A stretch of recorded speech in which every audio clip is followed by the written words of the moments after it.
is contemplating what to do in case heaven is found. Hey, come on, babe, follow me. I'm the pied piper. Follow me. I'm the pied piper, and I'll show you where it's at.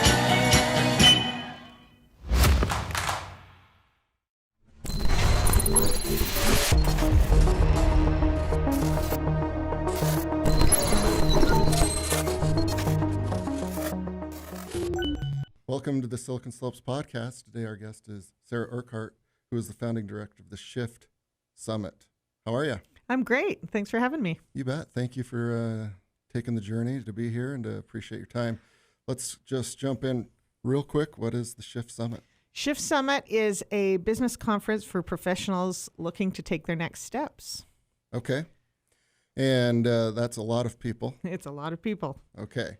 Let's go back. Where did the idea come from? The who's, the how's, the why's. Why is this a good conference? Sure. It's a first-time conference, and so we know over time it will find a different niche. But to start, we wanted to have people together who are looking to take their next steps at work, in their own business, or in their personal life. And we know this conference is going to skew women. Most of the speakers are female, but we definitely have some men who have signed up, and we are a lot in our foundation. We want to be we want to be the most diverse conference in Utah.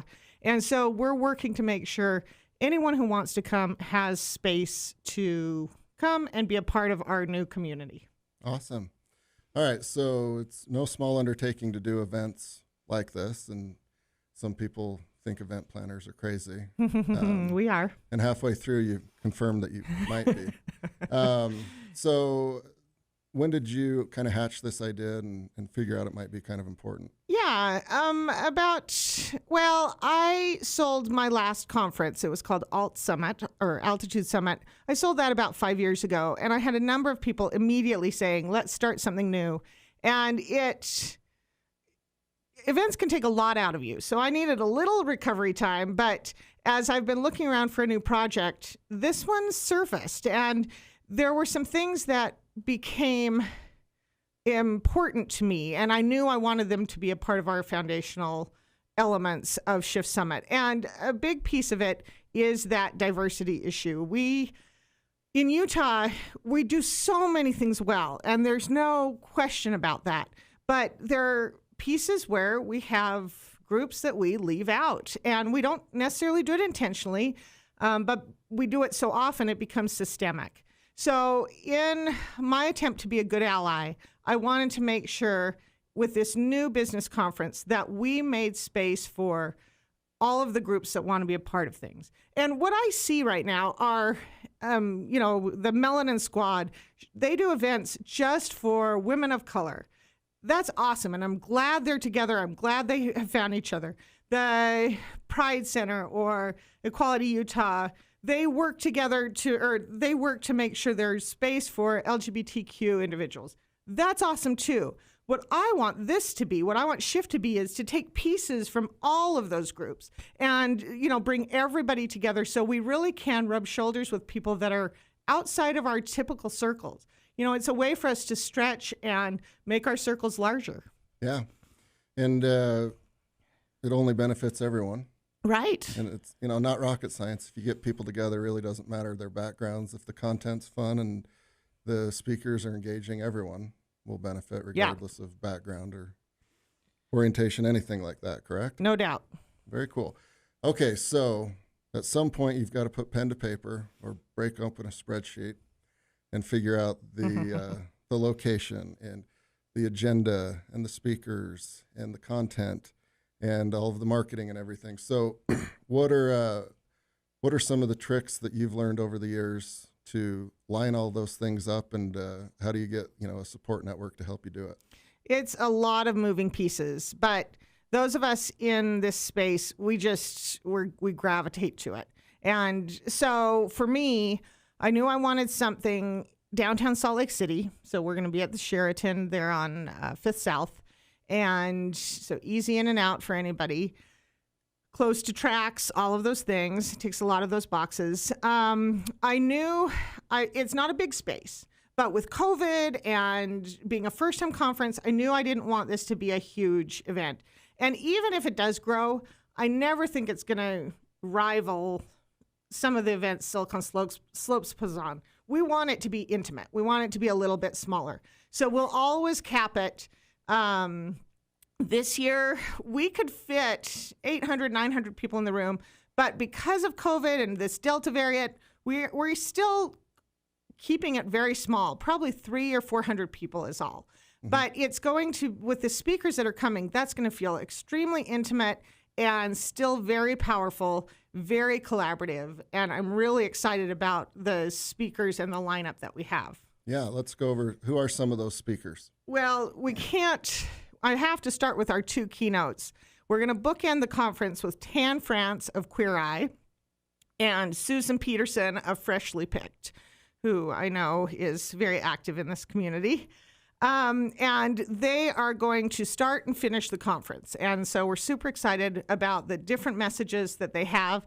Susan Peterson, for anyone who follows her, everyone knows her highs and the excitement and the good things that she has done. But not everybody knows some of her dark times and some of her those darker moments. And she's going to come and share some of those with us, because part of what we want this conference to do is normalize the difficult times that entrepreneurs or business people face. Those things are in everybody's life, and we have to talk about them, and then we have to talk about working through them. Those become people's roadblocks, and it can paralyze people. And we want to be able to help unstick wherever they are in their lives. So additional speakers, and there are too many to just rattle through. Sure. But we have Susan Madsen out of Utah State. She's so data-backed, and she's going to be coming to talk about post-COVID work, the post-COVID workforce. Sorry, I stumbled on that. Liz Stanley, she's with the website Say Yes. She's going to be talking about becoming a pivoting powerhouse.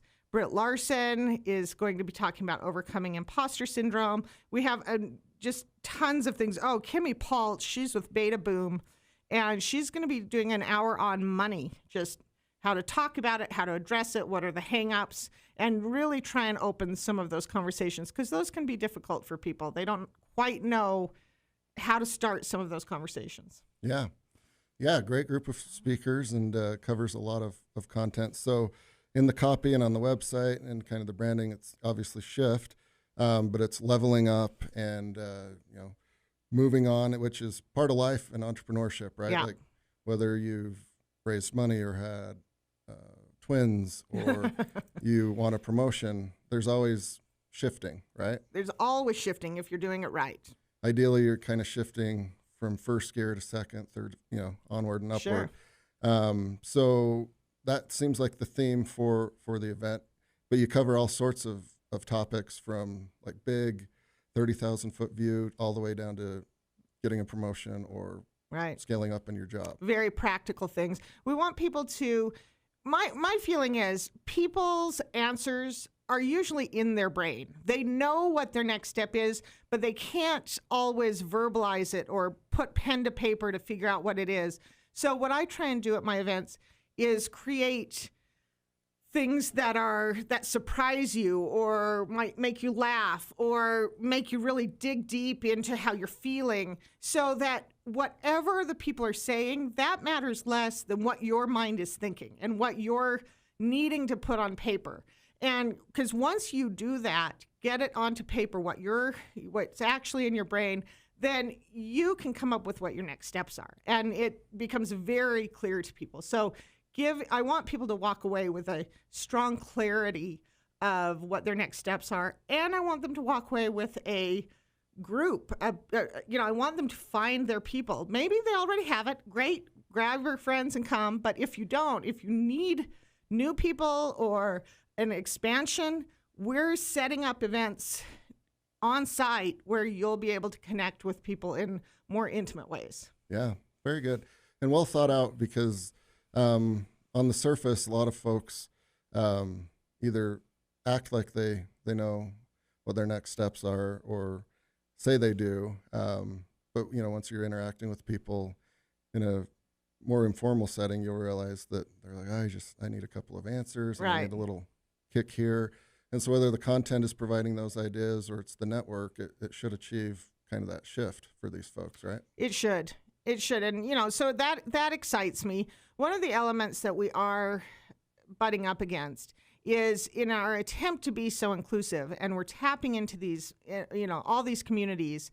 What we're finding is that $300 mark, and I've worked hard to keep it at a low price. I felt like $300 was more than fair. You get lunch both days and, cocktail party, et cetera, et cetera. But I'm finding that some of these marginalized communities, members of these marginalized communities, that $300 mark is still too high for them. So we did find a little bit of scholarship money from Becky Picklet, Chick-fil-A, and from Salt Lake City Mayor's Office to bring in a few people, and we're working with nonprofits to scholarship people in. But I'm amazed how many people want to come to an event like this and just can't afford it. So, we're looking for additional help if anyone wants to help scholarship people in, or you know of somebody that should be coming. I'd love for people to help share registrations and help, broaden the kind of people who can come to this event. Yeah, that's a great price point. And if you've got the bandwidth and a little, folding money, and you can just buy a ticket for someone and give it to them, right? For some people, it's nothing. You know, that amount, just they could buy 10 of those and they wouldn't even feel it. That's awesome. And for those who can't come, that's going to be life-changing. Yeah. So we're really working with a number of nonprofits where we can get those scholarships into the right hands. So, yeah, if anybody's out there and is interested, I'm happy to work with anybody on that front. Very cool. And for those interested in doing that, seeing the speakers, coming to the event, where should they go? What's the website? Shiftgathering.com. So Shift Gathering, and it's all there. There are ways to get in touch with me, ways to maybe be a sponsor. You can see who is involved. And, of course, all those pieces are moving. Everything moves until the last minute. But we have, the last I looked, we have about 50% of our speakers, and we didn't do this, I wasn't going for a number, but about 50% of our speakers come from diverse communities. And for Utah, I feel like that's pretty significant. And they are some of the smartest, best, strongest women I know. And so they're going to have some interesting information to share. Yeah, for sure. Yeah, so if you can kind of trace back some of your successes in life, talking to the listeners, to attending events, and trace back that, this deal happened because of this, or this new friend because of this, it would be optimal and nice if they contributed to the Shift Summit. Absolutely. Very cool. And then the dates are again? September 16 and 17. So we're about 5 weeks out. Perfect. Crunch time. Yeah. Very cool. All right. Well, we're happy to support events, spread the word as much as we can through these platforms that we have. So thank you so much, Sarah, for taking the time to join us today. Thank you for having me. This has been a lot of fun. Thanks.